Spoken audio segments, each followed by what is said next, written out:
እኮ አላህ መርጧቸዋልና ነብዩ ይበልጣሉ አልከኝ። እንደሱ አላልኩ። እሺ ንገረኝ። አዳምጫ ለምንድን ነው የበለጡት ወደሚለው እንምጣ። እሺ ለምንድን ነው የበለጡት? قال النبي صلى الله عليه وسلم فضلت على الأنبياء من قبل بخمس كانت الأنبياء من قبل ترسل إلى قومها خاصة فأرسلني الله إلى الناس كافة كقدموتنا كالفت نبيات بلتان له بلو ሲናገሩ ነብዩ ሰለላሁ ዐለይሂ ወሰለም ያለፉት ነብያት ለአንድ አካባቢና ለህዝባቸው ነበር ሲላኩ የነበሩት። እንደምታውቀው መሲሁ ለእስራኤል ወገን ነው የተላከው። ምን ማስረጃ አለ ነብዩ መሐመድ ለዓለም ሁሉ እንደተላኩ? ነብዩ መሐመድውን ለእስራኤል ለሳዑዲ ብቻ እንደተላኩ ነው የምናውቀው እኛ። ለዓለም ነው ማስረጃ ላሳይሽ። እሺ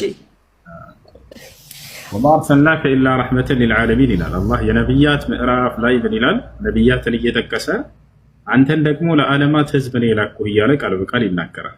ላሳይሽ መሰለኝ። በአይንሽ ማየት ትፈልጋለሽ? አይ ችግር የለም ተናገር። በሌላ ቦታ ላይ ምን ይላል? وما أرسلناك إلا كافة للناس بشيرا ونذيرا ولكن أكثر الناس لا يعلمون ይላል። አንተን ደግሞ አጠቃላይ ለሰዎች ሁሉ ነው የላኩህ እያለ ይነግራቸዋል።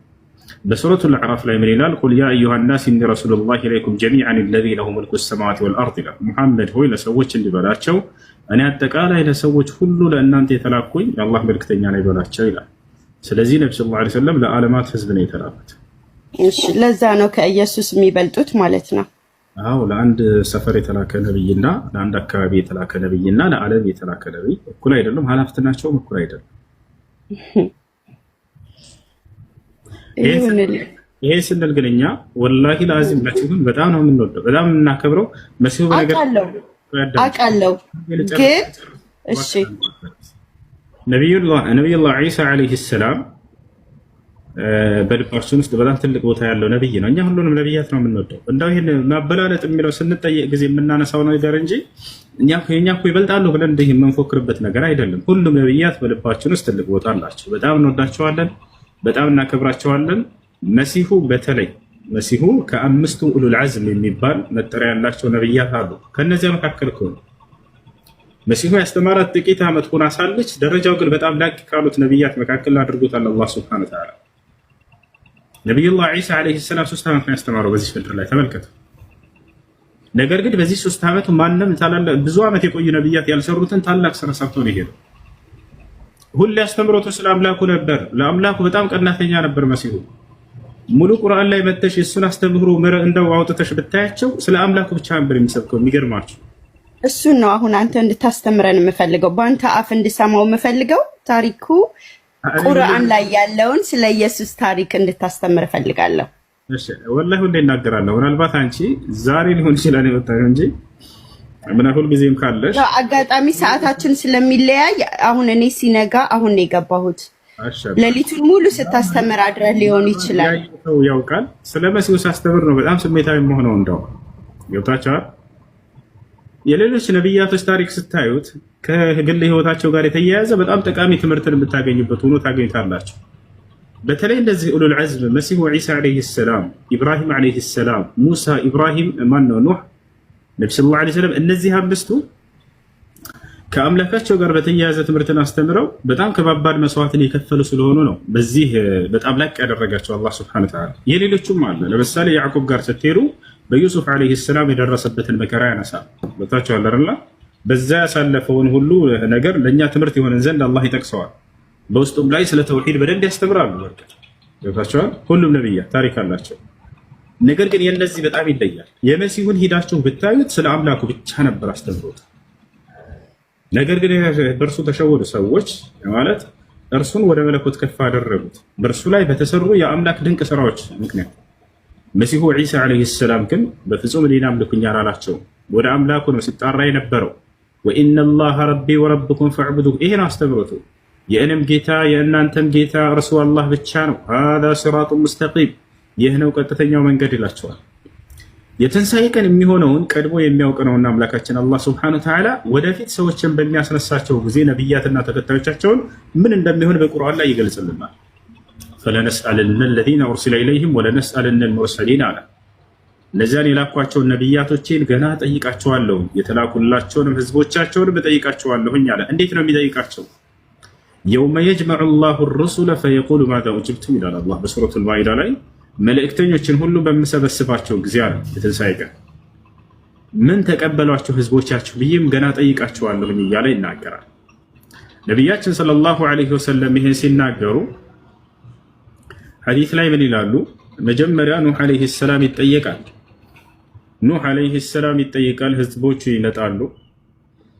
ከዚያ በኋላ ሁድ እነ ሷሊህ ሁላቸውም እነ ኢብራሂም እነ ሙሳ ሁሉም እነ ዒሳ ይነሳሉ። የዛኔ አምላክ አላህ ነቢያትን አንድ ጥያቄ ነው የሚጠይቃቸው። እኔም በብቸኝነት ሰዎች እንዲያመልኩ አስተምሩ ብዬ ልኪያችሁ ነበር፣ አድርሳችኋል ወይ ይላቸዋል። አዎ አድርሰናል ይላሉ ነቢያት። እነዚህ ህዝቦቻቸው ደግሞ ከሃዲያኖች ይክዷቸዋል። የሚገርማቸው ሸምጥጣ ይክዳሉ። የዛኔ መስካሪዎች ማናቸው? ለነቢያት ቆመው የነቢዩ ሰለላሁ ዐለይሂ ወሰለም ትውልድ ናቸው። አላህ ቃል በቃል በቁርአን ላይ ይናገራል። ሰየቁሉ ሱፈሃኡ ወከዛሊከ ጀዐልናኩም ኡመተን ወሰጣ ሊተኩኑ ሹሀዳአ ዐለ ናስ ወየኩነ ረሱሉ ዐለይኩም ሸሂዳ። እያንዳንዱ ነቢይ በሚካድ ጊዜ የትንሣኤ ቀን ህዝቦቻቸው ይክዳሉ፣ ይሸነጥጣሉ። ማ ጃአና ሚን በሽር ወላ ነዚር፣ እንደው ምንም አይነት ነቢያት አልመጣልንም ነበር ብለው ሸንጥጠው ይክዳሉ። ከዚያ ማነው ምስክራቸው ሲላቸው አላህ ነቢያቶቹን ሙሐመድና ትውልዶቹ ብሎ ይናገራሉ። እኔና ትውልዶችም ለነቢያት ሄደን ቁመን እንመሰክራለን የትንሣኤ ቀን አሉ ነብዩ ሰለላሁ ዐለይሂ ወሰለም። እንደ አጠቃላይ የዒሳ ግን ይለያል ከሁሉም ነቢያት ጥያቄ። ዒሳ አንተ ራስህ ተመልከሃል፣ ምንድነው መልስህ ነው የሚባለው። ሌሎች ኑህ አልተመለከም፣ ኢብራሂም አልተመለከም፣ ሙሳ አልተመለከም። ለምን እንደተመለከ ታውቃለህ? አይ ነው ልጨርስ አንዴ ድርስ ለወራ አምልከኝ አላለኝም፣ ግን አመልከዋለሁ እንዳልሽ ቅድም ሰምተናል። እሱን ራሱ የትንሣኤ ቀን ምን እንደሚል መሲሁ አዳምጡ። ኢዝ ቃለ አላሁ ያ ዒሳ ብነ መርየም ይለዋል። አንተ የማርያም ልጅ ዒሳ ወይ ይለዋል አላህ። እርሱንና ተከታዮችን ከፊት ለፊት ያገናኛቸዋል አላህ። አአንተ ቁልተ ሊናስ ኢተኺዙኒ ወኡሚየ ኢላሀይን ሚን ዱኒላህ፣ ከእኔ ውጭ አንተን አምላክ አድርገው እንዲይዙ ሰብካቸው ነበር ወይ? አምልኩኝ ብለሃቸዋል ወይ ብሎ አላህ ይጠይቀዋል መሲሁ። መሲሁ ምን ብሎ ይመልሳል? ቃለ ሱብሓነክ፣ አምላኬ ጥራት ይገባህ ብሎ ይመልሳል። ተመልከቱ፣ መጀመሪያ እኔ አላልኩም ብሎ አይመልስም መሲሁ። ከራሱ ለመከላከል አይጀምርም። ያ ጀማዓ፣ እዚያም የትንሣኤ ቀን ራሱ ስለ አምላኩ ቀናተኛ ነው። ሱብሓነክ ብሎ ይጀምራል። አምላኬ ጥራት ይገባህ ለአንተ አጋር ከመኖር ብሎ መጀመሪያ አምላኩን ለእርሱ ይመሰክራል። ማ የኩኑ ሊ አን አቁለ ማ ለይሰ ሊ ቢሐቅ ይላል። ቀጥሎ ለእኔ የማይገባኝን ነገር ልሞግትም አይቻለኝም ይላል። መለኮትን ማለት ነው። ለእኔ የማይገባኝን አምልኮ ልሞግት አይቻለኝም በፍጹም ይላል። ኢን ኩንቱ ቁልቱሁ ፈቀድ ዐሊምተህ ይላል። ብየውም ከሆነ በእርግጥም አውቀኸዋል። ተዕለሙ ማ ፊ ነፍሲ ወላ አዕለሙ ማ ፊ ነፍሲክ፣ በእኔ ውስጥ ያለውን ሁሉ አንተ ታውቃለህ፣ በአንተ ውስጥ ያለውን ግን እኔ ላውቅ አይቻለኝም ይላል መሲሁ። ኢነከ አንተ ዐላሙል ጉዩብ፣ አንተ የሩቅንና ድብቅ ነገራቶችን ሁሉ የምታውቅ አምላክ ነህና ይላል። ከዛ ምን ይላል መሲሁ? ማ ቁልቱ ለሁም ኢላ ማ አመርተኒ ብሂ፣ ጌታዬ አላህ ሆይ አንተ ያዘዝከኝን ቃል እንጂ አላልኳቸውም። አን ዕቡዱላህ ረቢ ወረበኩም፣ የእኔንም የእናንተንም አምላክ አምልኩ ብቻ ነው ያልኳቸው ይላል። እኔን አምልኩኝ አላልኩም፣ እኔ አምላካችሁ ነኝ አላልኩም። እኔ ያስተማርኩት የእኔንም የእናንተንም ጌታ የሆነውን አምልኩ ብቻ ነው ያልኩት ብሎ ይመሰክርባቸዋል። ወኩንቱ ዐለይሂም ሸሂደን ማ ዱምቱ ፊሂም፣ በመካከላቸው እስከነበርኩበት ጊዜ ድረስ አብሬያቸው ነበርኩኝ። ፈለማ ተወፈይተኒ፣ አንተ ከወሰድከኝ በኋላ ግን ወደ ሰማይ፣ ኩንተ አንተ ረቂበ ዐለይሂም፣ አንተ ነበርክ ተቆጣጣሪያቸው፣ ተከታታያቸው። ምን እንደሚከሰት ምድር ላይ አላውቅም የዛኔ ይላል መሲሁ። ከተነሳ ጀምሮ እስካሁን ድረስ ወላሂ ምድር ላይ ምን እንደሚሰራ አያውቅም። አንተ እስከወሰድከኝ ድረስ አብሬያቸው ነበርኩ በህዝቦች መካከል። ከወሰድከኝ በኋላ ግን አንተ ነህ ራስህ ተቆጣጣሪያቸው። ምን እንደሚሰሩ እኔ አላውቅም፣ የለሁበትም እዚያ ላይ ይላል። የተበረኡ ሚንኩም የውመል ቂያማ ያ መስሒይን፣ የትንሣኤ ቀን አላውቃቸውም ብሎ ይመሰክርባቸዋል። ወየውመል ቂያመት የኩኑ ዐለይሂም ሸሂዳ አላምለካችን አላህ ሱብሓነሁ ወተዓላ የትንሣኤ ቀንም ይመሰክርባቸዋል። ገና መሲሁ እያለ ይነግረናል። እኔ አምልኩኝ አላልኩም እያለ ይመሰክራል። ቀደም ምን አልሽም? አምልኩኝ ብሏል ወይ ስልሽ አላለም አልሽም። ወላሂ ቀድ ቃመት ዐለይከል ሑጃ፣ ማስረጃ ቆሞብሻል። መሲሁ በፍጹም እኔ አምልኩኝ አላለም። አምልኩኝ ሳይል በግዴታ ማምለክ ነገ ዋጋ ያስከፍላችኋል። ይሄ የእርሱን ውዴታ የምትገልጹበት ነገር አይደለም። መሲሁን ከወደዳችሁት ትእዛዙ ምንድን ነው ከኔ የሚፈልገው የሚለውን መለስ ብላችሁ ራሳችን ጠይቁ፣ መጽሐፍ ቅዱስን ጠይቁት። መሲሁ እንዳለ ጥሪው አንዱን አምላክ እንድታመልኩ ነው። እርሱን በፍጹም እንድታመልኩ ጥሪ አላደረገም። እሺ እዚህ ጋር እኔ እንደሚመስለኝ ልንገርህ። እሺ እንደ ክርስቲያኖች ሳይሆን እንደ ሙስሊሞች ሳይሆን እኔ አሁን ባለሁበት ሁኔታ እንደሚመስለኝ። እሺ አብ አለ አይደለ? ኢየሱስ ክርስቶስም ወደ አባቱ ሄዷል። ወደ አብ በአብ ቀኝ በኩል እንደተቀመጠ ነው የምንማረው አይደለ? ለእኔ እንደሚመስለኝ አሁን ባለውበት ሁሉም ሃይማኖት ጋር እየገባው እየተማርኩ ስለሆነ አሁን በሚመስለኝ ሁኔታ ኢየሱስ ክርስቶስን አምላክ ነው ለማለት አልደረስኩም፣ ግን በኢየሱስ መንገድ ሂደን ወደ አብ እንደምንቀርብ አውቃለሁ። ለምን እኔ ህይወትም መንገድም እኔ ነኝ ብለዋል።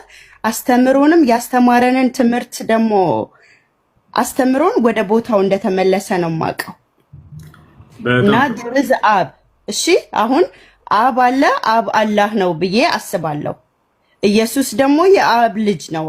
ወደኛ የላከው ነብይ እንደሆነ እሺ፣ በእናንተ አስተሳሰብ ነብይ ልበለውና ነብይ እንደሆነ እና አሁን ከአብ ጎንም እንዳለ እንደሚመጣም እናንተ ሊፈረድበት ነው የሚመጣው ትላላችሁ። እኛ ግን ሊፈርድ እንደሚመጣ ነው የምናውቀው።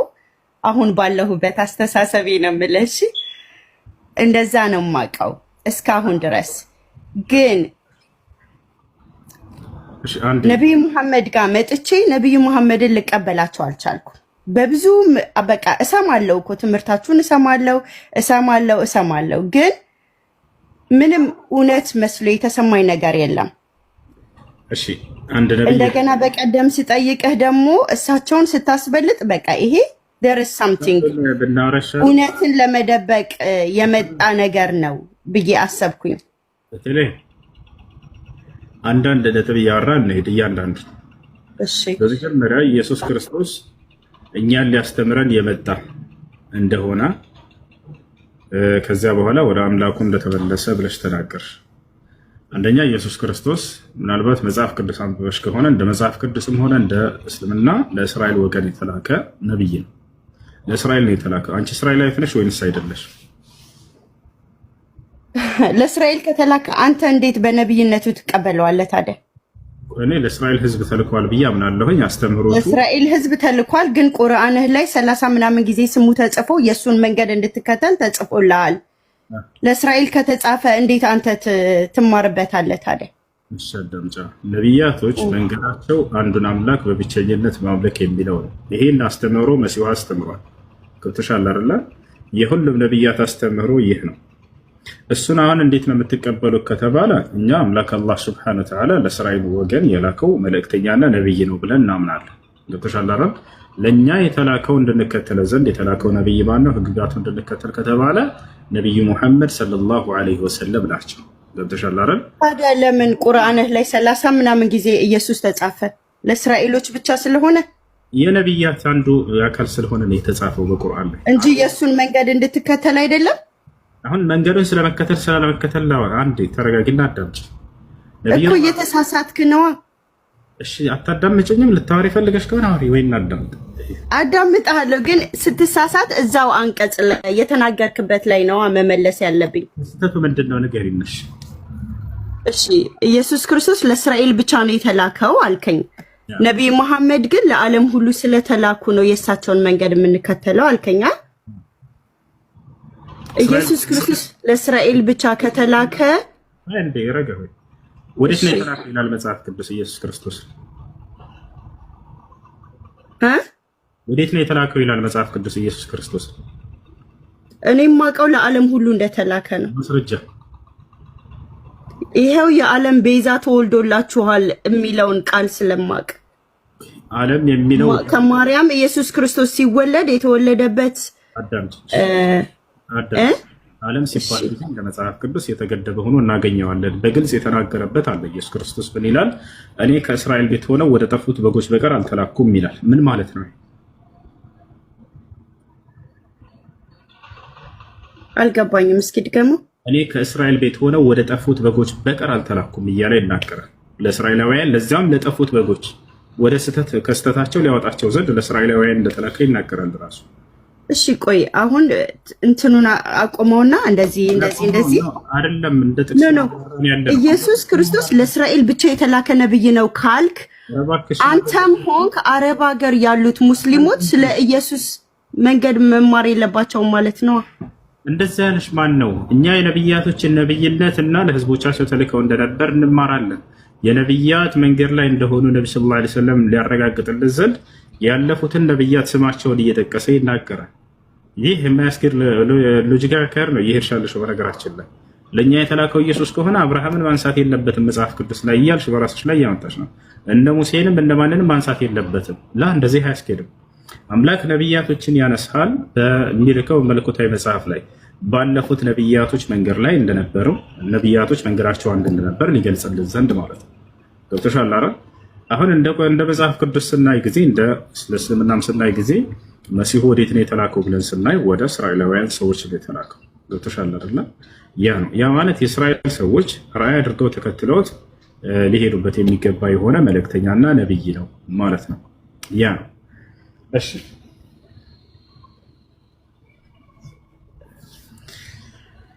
ይህ በርካታ ቦታ ላይ የሐዋርያት ሥራ ምዕራፍ 2 ቁጥር 22 ላይ ታገኛላችሁ። ልክ እንዲሁ ለእናንተ የእስራኤል ሰዎች ወይ እያለ ጴጥሮስ እየተናገረ ለእናንተ የተገለጠ ሰው ነበር ኢየሱስ ክርስቶስ እያለ እስራኤላውያኖች ይነግራቸዋል። የሐዋርያት ሥራ ምዕራፍ 13 ቁጥር 23 ላይ ልክ እንዲሁ ያነሳዋል። በየቦታው ላይ ለእስራኤላውያን የተላከ መልእክተኛ እንደሆነ በርካታ ቦታ ላይ መጽሐፍ ቅዱስ ይናገራል። ይህን ማየት የምትፈልግ ከሆነ አሳይሻለሁ። ዓለም ሲል ጊዜ ብዙ ጊዜ ኢየሱስ ክርስቶስ ዓለም የሚለውን ገድቦታል። ወደ ዓለምም ሄድኩኝ ሁሉንም ተናገርኩኝ ከእስራኤል ቤት ሆነው ወደ ጠፉት ዋናው ለአይሁዳውያን እያለ ይናገራል። ዓለም የሚለው ኢየሱስ ክርስቶስ የአይሁድን ዓለም እንደሆነ ራሱ ገድቦ ተናግሮታል። ገብታችኋል አይደል? ይህ ነው። ለምሳሌ አንድ መምህር መጣና ለተማሪዎቹ ሁሉ ይህን ጥያቄ ሰጥቻቸዋለሁኝ ይላል። ነገር ግን ተማሪዎች ሁሉ ሲል ዓለም ላይ ያለ ተማሪን አስቦበት አይደለም። የሆነ የታሰቡ የሆኑ አካሎች አሉ። ስለዚህ ክርስቶስ ወደ ዓለም መጣሁኝ ሲል ጊዜ የመጣው ወዴት ነው ያስተማረው የት ነው ብለን መጽሐፉን ሙሉ ማየት ግድ ይላል። ከአይሁድ ሕዝብ ውጭ ወጥቶ ያስተማረበት አንድ ቦታ የለም። አልሄደምም ወደ ሌላም ቦታ። ገብታችኋል አይደል?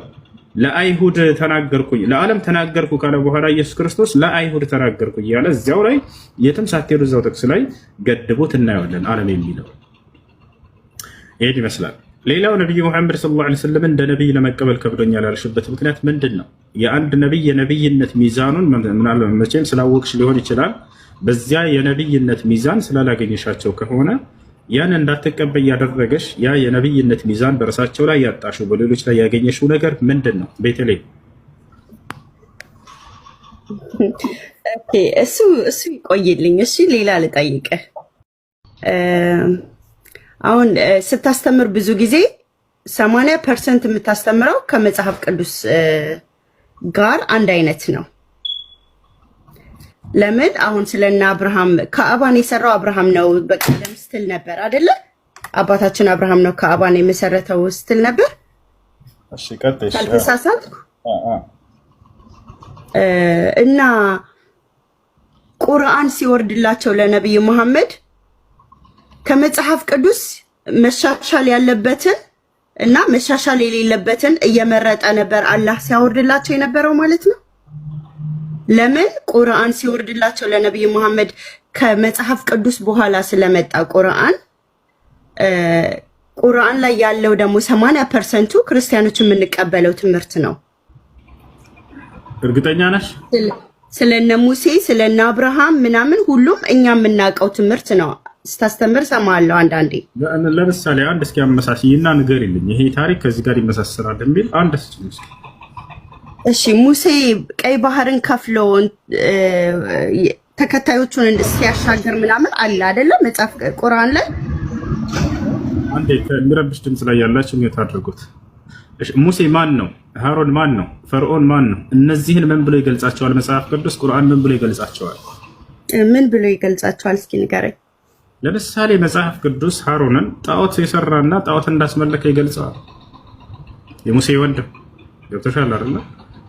ይሄን አድርጓል ወይ? ለቁርአን መጣና በፍጹም ይሄ ስህተት ነው ብሎ በፍጹም ጣዖትን አልሰራም ወይ ፈሩን ጥጃውን የሰራው ሳሚር የተባለ ሰው ነው ብሎ አረመው መጽሐፍ ቅዱስ። ስለዚህ በነብያት ላይ ዋሸ። አላህ ሱብሓነሁ ወተዓላ ነብዩ መሐመድን አስነሳና የነብያትን ክብር ጠበቀላቸው። ይሄ ነው ለእስራኤላውያን ከወርቅና ከብር አቅልጦ የወይፈን ጣዖት የሰራው ሃሩን እንደሆነ መጽሐፍ ቅዱስ እንደሚናገር ታውቂያለሽ ወይስ ላሳይሽ? በተለይ ላሳይሽ ግን የምጠይቅህ ጥያቄ አሁን እናንተ ማጣማችሁት እዚህ ጋርም ተጣሞ ሊሆን ይችላል። ይሄንን ለማስረጃ ምናምን አይደለም። ግን 80% ቁርአን የመጽሐፍ ቅዱስ ቃል ነው እልሃለሁ። ይሄ ሆኖ አየሁት እኮ እሱ ነው። ያው በማስረጃ ስናየው ጊዜ ውሸት ሆነ። አሁን እያሳየሁሽ ነው። እኔ በማስረጃ ላሳየሽ። አንድ ነብይ ከአምላክ ዘንድ የተላከ አምላካችሁን ትታችሁ ጣዖትን አምልኩ ብሎ ጣዖት ሰርቶ ሊሰጥ ይችላል? እስኪ ይሄን አንቺ መልሽልኝ። እውነቱ የትኛው እንደሆነ እንድናውቅ ዘንድ የትኛው ዋሽቶ እንደሆነ እውነት እንደሆነ ልናውቅ አንችልም። ስትያንቺ አሁን ይሄንን በአእምሯችሁ የምታገኙት ነገር አምላክ ያስነሳው ነብይ አምላካችሁን አምልኩ ብሎ ነው የሚሰብከው ወይንስ ሌላን ጣዖት ሰርቶ ይሄ ነው አምላካችሁ ብሎ ሊሰጣቸው ነው የሚችለው? እና አሁን የምትለኝ ያለኸው መጽሐፍ ቅዱስ ላይ ያለው ታሪክና ቁርአን ላይ ያለው አንድ አይነት አይደለም እያልከኝ ነው? ይሄን መልሽ እንጂ እውነት ስለነ አብርሃም ታሪክ ስለነ ሙሴ ስለ ነቢያቶች ማለት ነው። በተለይ መልሽ እንጂ እኮ እሱን ስለማላውቀው ይለፍልኝ። እሺ ላሳየሽ፣ ችግር የለውም ላሳየሽ። አይደለም ማሳየት አይደለም እሱ። ቆይ ልንገርህ ፈልገሽ ቁርአን ከብዙ ጊዜ በኋላ ስለመጣ ከመጽሐፍ ቅዱስ በኋላ እልሃለሁ አላህ ለነቢዩ መሐመድ ቁርአንን ሲያወርድላቸው እየመረጠ ነበረው የሚያወርድላቸው። ምንድነው የሚመርጠው? ለምን መሰለህ? አሁን ሁሉም መጽሐፍ ቅዱስ ላይ ያለው ነው ቁርአን ላይ ያለው 80%። ይመረጥ ስትይ ጊዜ ከምንድነው የሚመርጠው? አላህ እኛን የለየን ማለት ክርስቲያንንና ሙስሊምን የለያቸው የሆነ አንቀጽ ይኖራል እና ነቢዩ መሐመድ ናቸው አይደለ እንጂ ሁሉም ትምህርት እኮ አስተምሮ በትክክል አንድ አይነት ነው የመጣው። ተሳስተሻል። እየመረጠ ምናምን ሳይሆን አምላክ ከመጽሐፍ አይቶ ይሄ መርጦ የሚልክ አይደለም። አምላክ የአምላክን ባህሪ ነው እንጂ አምላክ ከምንም ነገር አይቶና መርጦ አይደለም። እንደዚህ አምላክ ስላለፈውም ስለሚመጣውም ሁሉ የሚያውቅ ነው። ምናልባት እንደ ኢየሱስ ክርስቶስ አድርገሽ ከሆነ አምላክን ስህተት ነው። የሰውም የአምላክን ባህሪ ያለበት ተብሎ የሚታሰብ ስለ ነገራቱ ስለ ወደፊት የማያውቅበትን ብዙ ኢየሱስ ክርስቶስ የተናገረው አለ። ለአንደዛ አይደለም አምላክ ያለፈውን ሁሉ የሚያውቅ ነው። ለነብዩ መሐመድ ሰለላሁ ዐለይሂ ወሰለም ከዚህ አምላክ አላህ ሱብሓነሁ ወተዓላ ራሱን የገለጠላቸው የሆነ እየመረጠ ከመጽሐፉ ምናምን ለእነዚህ ሰዎች የጻፏቸው መጽሐፎች ናቸው። ሲጀመር ክርስቶስ ካረገ በኋላ ሰዎች ተነስተው ጻፏቸው። እንዴት ነው አምላክ ከዚህ አይቶ መርጦ ሊልክ የሚችለው? ይሄ ስህተት ነው። ኢየሱስ ክርስቶስ አልተጻፈም። ቁርአን እንዴት ነው የወረደው እንዴ? በቃ አይደለ? አሁን ልንገርሽ እንዴት ቁርአን እንደወረደ። ቁርአን የወረደው ከአምላካችን ከአላህ ዘንድ በመልአኩ ገብርኤል አማካኝነት በጅብሪል ዓለይሂ ሰላም አማካኝነት በመንፈስ ቅዱስ ምሪት ነው የወረደው። ይህን ቃል በቃል ማስረጃ ወኢነሁ ለተንዚሉ ረቢል ዓለሚን ነዘለ ቢሂ ሩሑል አሚን ዐላ ቀልቢከ ሊተኩነ ሚነል ሙንዚሪን ይላል።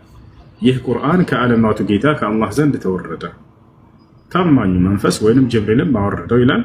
ዐላ ቀልቢከ በአንተ ልብ ላይ ሊተኩነ ሚነል ሙንዚሪን ከነቢያት እንድትሆን ዘንድ እያለ ይናገራል። ስለዚህ ቁርአን በቀጥታ ከአምላካችን ከአላህ ዘንድ በመልአኩ ጅብሪል ዓለይሂ ሰላም አማካኝነት ለነብዩ ሰለላሁ ዐለይሂ ወሰለም የወረደ ቃል ነው። በቃል ደረጃ ነው የወረደላቸው። በቃል አምላክ አላህ ይናገራል፣ መልአኩ ጅብሪል ይሰማል፣ ያንን ለነብዩ ሰለላሁ ዐለይሂ ወሰለም መጥቶ ያደርሳል። በዚህ መልኩ ነው ያ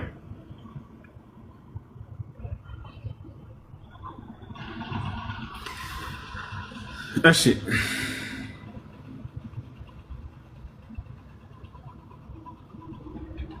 እሺ በቃ ለዛሬ ይብቃኝና ከቻልክ ግን ሙሉ በሙሉ ስለ ኢየሱስ ያለውን ታሪክ እናንተ ቁርአን ላይ ብታስተምረን ደስ ይለኛል።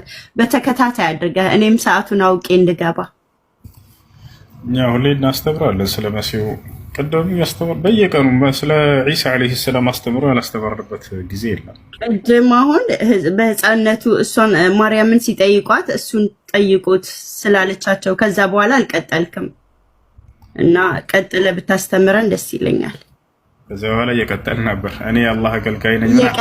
እየቀጠልን ትክክለኛ መንገድ ላይ እንደርሳለን። አላህ ይምራሽ ወደ እውነተኛው መንገድ። አሜን አሜን። ሰላሙን እናንተንም ይምራችሁ። እሺ እሺ። ከላይ ቢኒ